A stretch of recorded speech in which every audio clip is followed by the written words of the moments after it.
საქართველოს საპატრიარქოს საზოგადოებასთან ურთიერთობის სამსახური განცხადებას ავრცელებს. სრულად გთავაზობთ მიმართვის ტექსტს. ღრმა მწუხარებასა და შეშფოთებას გამოვხატავთ ცოტა ხნის წინ ერთ-ერთი თეატრის სცენაზე გამართულ ღვთისმგმობელ წარმოდგენასთან დაკავშირებით.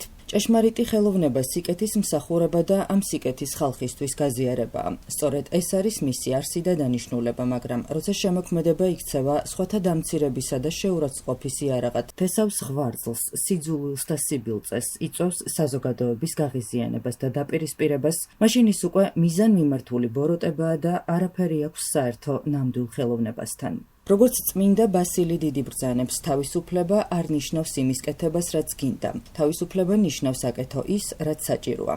მოუწოდებთ ყველას პატივისცეს და გაიაზროს პასუხისმგებლობა იმ სულიერი ფესვებისადმი, რომლებიც ადამიანის სულის განუყოფელი ნაწილია. თავის მხრივ, რა თქმა უნდა, საზოგადოების მოვალეობაა მართებულად შეაფასოს, რომ ამგვარი ქმედება არ უნდა შეინიღბოს თავისუფლებისა და ხელოვნების სახელით და ამ სახით არ მოგვავლინოს ღვთისგმობის, რწმენის, ზნეობისა და ისტორიული მეხსიერების დაცინვის ინსტრუმენტად. აღნიშნული ღონისძიების შემოქმედებს კი მოუწოდებთ სინანულისაკენ და შევახსენებთ, რომ ამგვარი მკრეხელობის ჩამდენი შეუნანებლობის შემთხვევაში საეკლესიო სასჯელის სახით ეკლესიიდან განკვეთას ექვემდებარება.